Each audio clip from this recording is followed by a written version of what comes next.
Sometimes I forget that games aren't supposed to make me feel like... Back up, bitch. But why did my screen get dark? What are you doing?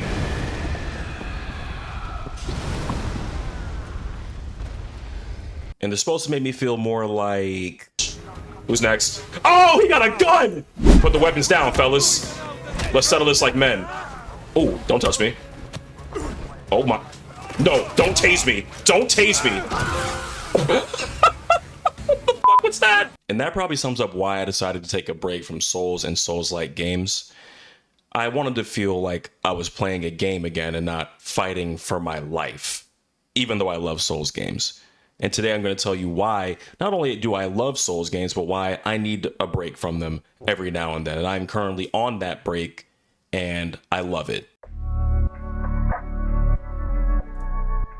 Now today, to address how I feel about Souls experiences versus other games in my quest to expand my palette of gaming, we will be using two examples today. The two clips that you saw will be the two games that we are talking about.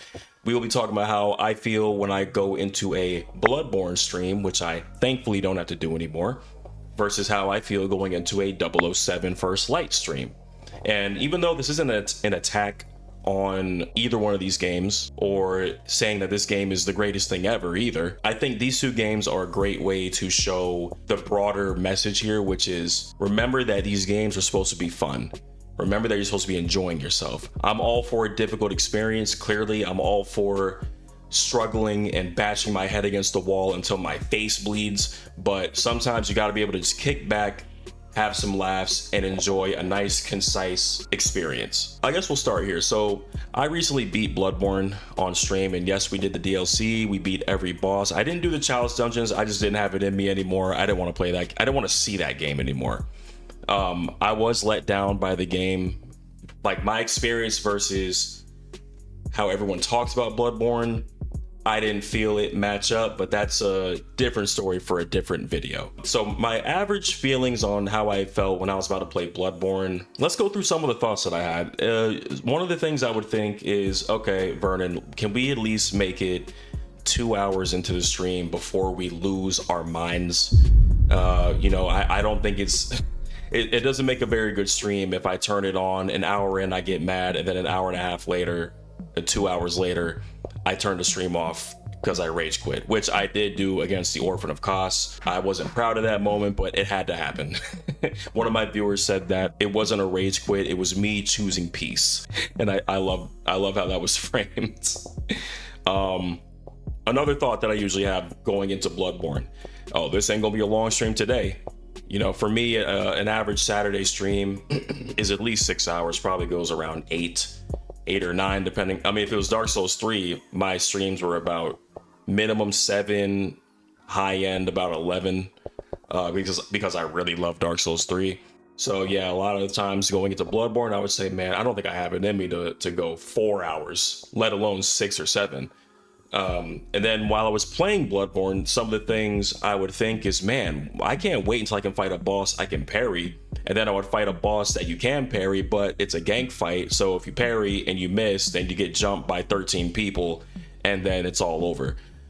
So I don't even want to talk about it. Another thought I would have is, man, I would love to be playing Dark Souls 3 right now. Man, I would love to be playing Sekiro right now. Man, I would love to be playing Elden Ring, or I even uttered the words that I would prefer to play Dark Souls 2 right now. And no, I was not trolling. I was dead serious. Now, I don't think I feel that way having beat the game and its DLC, because the DLC is great for Bloodborne, I will say that. But base game for base game, different topic for a different video. And I know people are going to hate me for that. I think another way to sum it up in Bloodborne is that I would just feel this overwhelming rush and pressure to just get through the game. If you guys have been watching any of my videos recently, you know that as a former ball and gun gamer, my goal this year is to play at least 3 of the games that will end up being nominated for Game of the Year next year when they announce them, because I think they announce about 5 to 7-ish candidates. So I want to be able to say that I played at least 3 of them so that I can have a healthy discussion and actually have experiences with these games to give a fully formed opinion. So originally my plan was, okay, I'm gonna play Bloodborne, beat that, and then I'm gonna play 007 First Light and Pragmata back to back, and that'll bring me right into Beast of Reincarnation. You guys know that I'm excited for Beast of Reincarnation. And then Beast of Reincarnation should bring me nice and smoothly into the Blood of Dawnwalker, which I do not need to talk about again. We've made multiple videos on that already, and there's probably more to come. So I felt this rush to get this game done. Now, at first, I was genuinely excited to play it, though. Very excited. It's the sixth game FromSoft has put out in the Souls genre, I should say. The sixth game that FromSoft has put out in the Souls/Souls-like genre that I have played.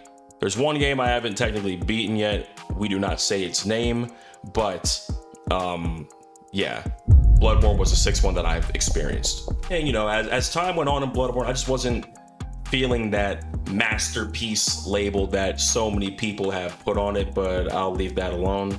I guess, so to sum it up, overall, when I was playing Bloodborne and I knew I had to play Bloodborne today, I even just said it right there. I had to play Bloodborne today. It's not I get to play Bloodborne today, it's I have to play it today. I think the best way to sum it up is I was stressed and just annoyed at everything. I was going off on the chat. I was going off on FromSoft. I was going off on the Bloodborne community. I decided to wage a war against them at one point. I don't know if I take that back yet. Yeah, that's the best way I can sum it up. Bloodborne just had me stressed out in a way that wasn't fun. I think Dark Souls 3 had me stressed out in a way that I really enjoyed in a weird, twisted, masochistic way, just like Sekiro and Elden Ring did. And Dark Souls 1 until the second half after Anor Londo. And even in a weird way, Dark Souls 2 sometimes, but something was different. And to be fair, to counter my own argument, play devil's advocate, maybe it was me needing a break from Souls-likes, because before I played Bloodborne, I had played... No, I was already on a break. Okay, well then that can't be that. Never mind. Anyway, moving on. It was just this general sense of dread. That's the best way I can put it. Now, let's compare that to how I felt when I was playing 007. So, Iceland. Air crewman in training, accidentally stumbling upon an MI6 operation of the utmost importance. Initially willing to assist, but then you hang up on us. Go against direct orders, and ultimately blow up the invaluable asset we were there to retrieve. Yeah. I wasn't aware I was under MI6 command. She's horny. I saw that. Because when I beat Bloodborne last Saturday, I believe, we talked about it. We did a tier list. Maybe I'll put that out as a video too, the tier list that we did on the boss fights. And, you know, we ended the stream. We made a thumbnail. We came back so that, you know, YouTube could categorize it properly. And we got into 007 First Light for a couple hours. And the sheer difference in my attitude was palpable. It was night and day how I was acting. I was laughing, I was cracking jokes, I do that anyway, but it was a lot more of that. I was so much happier. Maybe it's because I was drunk. That probably also played a role in it, but it doesn't play a role in my opinions on 007 First Light so far, because the very next day we did a 6-hour stream when I wasn't drunk. And I feel even more strongly about it. So let's go over how I felt when 007 became the game that I got to play on stream. Some of the thoughts that I had, especially going in, was okay, so apparently these are the makers of Hitman. Oh no, I didn't know that going in. But early on, I was told that IO Interactive made this game, the creators of Hitman. I've never played a Hitman, but I know it's very stealth heavy. And so I was thinking, okay, I'm not exactly a stealth player. I haven't really played any stealth games. Stealth kind of gives me anxiety. I usually tend to avoid it if it's ever an option. The last time I played stealth was probably Sekiro, so, which I did love, but that was a different type of stealth. So I was like, okay, well, it's probably going to be a learning curve for me on that front, but it'll still be interesting to see how it goes. Another thing I thought was I haven't played a game with actual gunplay in a while. Like, I dipped my toe in Sorrows for a little bit. I don't think I'm ready for a roguelike yet, or if I am going to get into a roguelike, I think I want to start with Hades or something like that. But I wasn't ready for that or Returnal, you know? So I don't even really count that. I probably have like 2 hours in that game, but I'm willing to go back one day. But I was like, I'm probably gonna suck. Probably gonna have horrible aim, probably gonna have terrible movement, all that. But, you know, it's a single player game. And one day we're gonna talk about why I quit multiplayer games for single player games too, but that's a different video for another day as well. Look at me just coming up with ideas on the fly like that. I'm so creative. Anyway, sorry about that. So I played my couple hours of 007 First Light. I'm having fun, I'm having a great time, but it's simply too late at night. I need to go to bed, so I go to sleep and I wake up for my Sunday stream and we do it all again for about 6 hours. And I remember going into that stream, I was like, wow, last night after we beat Bloodborne was incredible. It's like I remembered what games were supposed to be. You know, it's like I remembered that, wait, I'm supposed to be having fun playing these games. I'm supposed to be enjoying myself playing these games. I'm supposed to be on stream with my community, connecting with them and bonding and having a great time while we watch me play a great, fun game. I almost forgot that.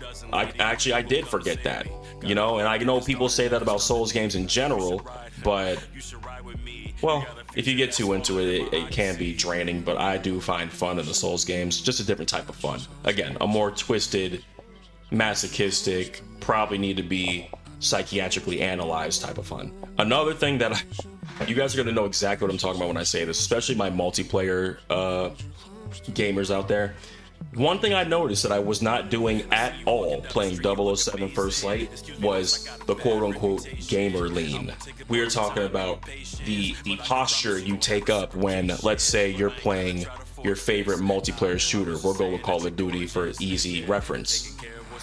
Maybe you're chilling, talking to the homies, you know, you're playing in the party, and maybe you're about 10-8 right now. You're not doing great, you're not doing horrible either. You are technically positive, but you're just chilling right now. And then someone comes through, a sweatboard, slide cancels around the corner, drops shot, shoots you in the head, and then teabags you and runs away and kills 3 of your homies. You're like, wow, he's sweating. You spawn, he's there again, you die. You spawn, die, you know the video. Your posture will go from back here like this to the lean, the gamer lean. I noticed there was no gamer leaning going on my end the whole time I played 007 First Light. If I did posture myself upright and lean a little forward, it was just a natural thing, like I'm trying to hear this part of the story or hear this cutscene. It was not because of competitive fervor, if you will. Because in Souls games, especially in Bloodborne, I definitely had to do that multiple times. If I was having a good run against Orphan of Kos and I thought, ooh, this might be the run where I can actually beat him, gamer lean. If I was struggling against Ludwig, but I thought this might be the run, gamer lean. The One Reborn, gamer lean. I hate that boss, by the way. Yeah, there was a lot more gamer leaning going on, if you will. Another thing that 007 reminded me of with gaming was just different types of level design, different types of level design that are also good. Another game that reminded me of that last year that I played that I really enjoyed, and I wish it got more, or was that 2 years ago? No, it might have been 3 now. Space Marine 2's campaign. I always praise the level design in Space Marine 2 and how they really made you feel like you were in a war zone, but the pure level design was so fun. It was really cool. I got that similar feeling from 007, not because it's similar, but just because the way it made me feel. You know, I felt like I was really, truly enjoying myself. I almost felt like a little kid again playing this game, man. And it's not that it has better level design than Bloodborne. That's a weird conversation to have. I'm sure you could have it, but that's a weird comparison. It's just a different type of feeling it gave me. I really appreciate it. It was a much more casual, overall relaxing experience. You know, I wasn't really worried about where's my next shortcut so I don't have to do this 25-minute run back. It was more so like, I wonder where I go to make this money so that me and Greenway, who I hate, can get into this auction and carry on our mission and look for this guy. I forgot his name. Look for the guy. So yeah, I wouldn't say better. It was just fresh and interesting to have those type of experiences again. It gave me, I'm not gonna lie, for all my people who played 007, I haven't beat the game yet. We'll be streaming it. Actually, by the time you see this, I'll probably be streaming it tonight, Friday. But all my people who played 007, that mission in the desert, right, in Aleph, I believe it is, gave the heavy Uncharted vibes in a good way. In a very good way. But it kind of made me just feel like a younger gamer again, you know? And like I said, I was just cracking more jokes. It was a more relaxed stream, more relaxed experience. And then I had the epiphany. Isn't this what gaming is supposed to be? And I think the moment that probably summed it up the most was during that auction when everything's going wrong, you know? I was like, yeah, I forgot this is what gaming is supposed to be. And this all ties into the whole, I guess you can say the theme of this channel is all my ball and gun gamers out there, even though this gun is technically a gun game, if you will, but if you know what the term means, you know this game does not apply to being a ball and gun gamer. Message to all my ball and gun gamers out there, bro, or anyone who's stuck in any genre or any type of game out there, like my sports players, please, you are in hell. We are trying to free you. And to ball and gun gamers in general, well, you are a ball and gun gamer. Message to all of you guys, don't be afraid to expand your palette. Play something else. I promise you, if you think there's nothing to play, you either need to stop gaming because you've outgrown or moved on from the hobby and you need to find a new hobby, or you just need to look harder. And it's really not that much harder you have to look. There's a lot of games coming out this year. There's a lot of games coming out almost every year at this point, especially if you have a PC, between indie studios and the occasional good AAA release. There's plenty of games to play out there, man. So I think I just wanted to get on here and let people know that you can play something else and reinvigorate that inner child that you have that used to love gaming. Sure, maybe you can't game for 24 hours straight living off of some monsters and pizza like you could as a teenager. Maybe you can't do that anymore. You don't have to do that anymore. You probably shouldn't do that anymore. It's not good for your health. We're adults now, people. But you can get that same level of, you know, those butterflies in your stomach, like, ooh, I can't wait to play this game again. I have that with 007 First Light right now. And it's also a more concise, a shorter, concise experience. It's only like a 15-18 hour game, so I'll probably end up finishing it this weekend. But you can get that feeling again if you just look outside of the horse blinders. Okay, so that's what 007 First Light has reminded me of. It reminded me that gaming is supposed to make me feel like this. I can't wait to play 007 First Light tonight on Friday, July 24th, 2026. If you're seeing this, I will be live probably at around 9:45 tonight. I can't wait, and I hope I see you there. If you want to know where I stream, I'll put the name right here and the link will be down below. It is twitch.tv/VernonIsBlack with 2 Ks. Well, that's the link. The name is Vernon is Black with 2 Ks. The link will be down below. By the time you see this, maybe you'll see that little red circle around my name on YouTube, meaning I am live, because yes, I do multi-stream. But yeah, that's all I wanted to say, man. I really am enjoying 007 First Light. When the gaming fever kind of dies down for me a little bit, I'm going to spin the block and play Pragmata, another shorter game that I heard is peak. We're going to be playing tons of games. If you want to hear what games I'm excited for, like the Blood of Dawnwalker, you can watch this video right here. And if you want to hear me talk about Beast of Reincarnation, another video I'm very excited for, you can watch this video right here. As always, thank you for watching. Vernon is black, and Vernon was back, and he will be back again. Peace.